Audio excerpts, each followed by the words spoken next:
Time travel यानी समय यात्रा एक ऐसा कॉन्सेप्ट जिसे हमने केवल फिल्मों में ही देखा है। आज मैं आपको ऐसी ही घटना के बारे में बताऊंगी जहां पर यह टाइम ट्रैवल का कॉन्सेप्ट सच सा लगता है।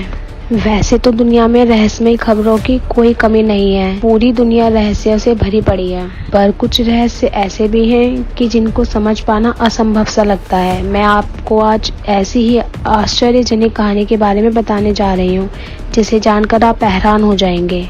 जिस रहस्य के बारे में बताने जा रही हूँ वह ऐसे एक प्लेन की है जो बीच हवा से ही गायब हो गया और जब वापस मिला तो 35 साल बीत चुके थे। दरअसल ये घटना 4 सितंबर 1954 को सैंटियागो एयरलाइन की फ्लाइट EWA पर घटी थी।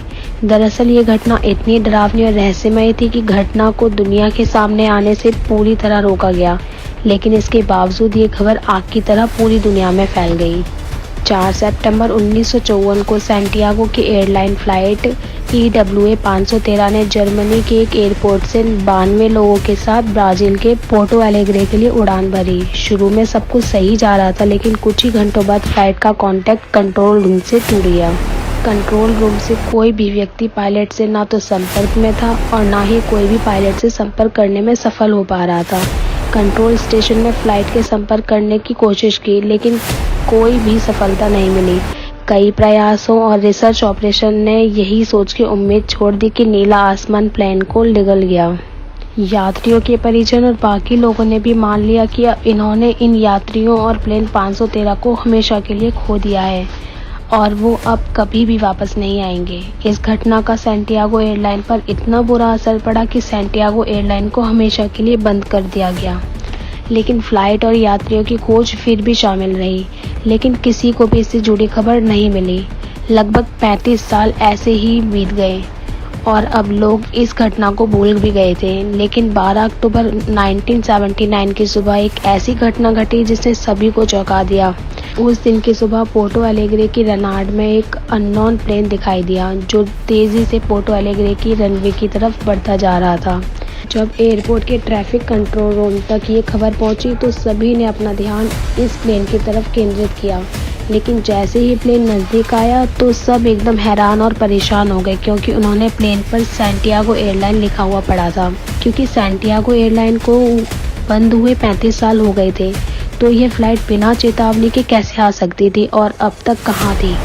सभी यह सोचकर घबरा रहे थे और डर भी रहे थे। कंट्रोल रूम के लोगों ने फ्लाइट के पायलट से कनेक्ट होने की कोशिश भी की, लेकिन उन्हें कोई जवाब नहीं मिला। ये घटना जितनी उत्सुकता पैदा करने वाली थी उतनी ही डराने वाली भी थी। कंट्रोल रूम के लोगों को उस बात का बिल्कुल भी एहसास नहीं था। अभी यह घटना और भी डरावना रूप लेने वाली है जिससे उनके होश उड़ने वाले हैं। इसी बीच यह प्लेन एयरपोर्ट पर लैंड हुई। पायलट से संपर्क करने के बाद भी कोई जवाब नहीं आया तो वहां मौजूद लोगों ने प्लेन के अंदर जाने का फैसला लिया। जैसे तैसे वहां के लोगों ने प्लेन का दरवाजा खोला, लेकिन डरे हुए थे। लेकिन एक जिज्ञासा जगी हुई थी, प्लेन के अंदर आखिर चल क्या रहा है। हिम्मत करके लोग जैसे ही अंदर गए और अंदर का नज़ारा देखकर सब हैरान हो गए। प्लेन में जितने भी यात्री थे सब के सब कंकाल में तब्दील हो गए थे, लेकिन सभी कंकाल अभी तक उसी हालत में थे जिस हालत में वो 35 साल पहले फ्लाइट में बैठे थे। यहाँ तक कि सभी कंकालों की सीट बेल्ट भी बंधी हुई थी। अब यहाँ सभी लोगों के मन में सवाल भी थे जिनका जवाब लेने लोग एयरपोर्ट अथॉरिटी के लोग रैपिड के दरवाजे की तरफ पायलट से मिलने गए।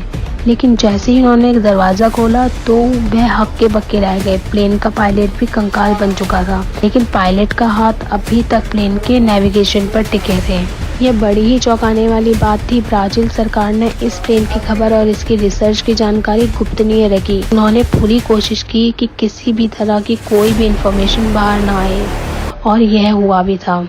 किसी को भी इस प्लेन की पूरी और सटीक जानकारी नहीं मिल पाई। जब ब्राजील सरकार की तरफ से इस तरह का रवैया दिखाया गया तो उस बात ने बहुत ही इन्वेस्टिगेशन एजेंसी का ध्यान अपनी ओर केंद्रित कर लिया, जिससे कुछ पैरानॉर्मल इन्वेस्टिगेशन एजेंसी सबसे आगे थी। वह इसमें बहुत दिलचस्पी दिखाने लगे कि आखिर उस दिन क्या हुआ था। आखिर उस घटना में कौन कौन से राज छुपे हुए थे जो पैरानॉर्मल एजेंसी और ब्राजील सरकार बाहर नहीं लाना चाहती थी। उस समय काफ़ी मशहूर पैरानॉर्मल इन्वेस्टिगेटर और साइंटिस्ट हुआ करते थे जिनका नाम डॉक्टर कॉल्सेल एटेले हुआ करता था। ये घटना उनकी नज़रों से भी नहीं बच पाई और उनका ध्यान भी अपनी ओर खींच लिया। उन्होंने फैसला किया कि वो इस घटना के सभी राज दुनिया के सामने लेकर आएंगे, जिसके लिए उन्होंने भी ताबड़तोड़ मेहनत की। डॉक्टर कॉल्सेल एटेले और सभी इन्वेस्टिगेटर दुनिया के सामने केवल एक ही थ्योरी ला पाए, जिसमें फ्लाइट 513 किसी तरह के टेम्पररी टाइम बबल में प्रवेश कर गई थी और 1989 के काल में पहुंच गई। अगर इसको आसान शब्दों में देखा जाए तो फ्लाइट 513 किसी तरह के टाइम ट्रैवल में पहुंच गई थी, जिसकी वजह से अद्भुत यात्रा हुई। यहाँ एक सबसे बड़ा सवाल था जो किसी भी थ्योरी को गलत ठहरा सकता था, और इस सवाल की वजह से इस घटना की वास्तविक पर संदेह किया जा सकता था। क्योंकि एक पल को मान भी लें कि ये फ्लाइट टाइम ट्रैवल बबल में एंटर हुई थी, 1989 में पहुंच गई होगी, लेकिन 1989 में पहुंचने के बाद फ्लाइट को पायलट का कंकाल कैसे लैंड कर सकता था।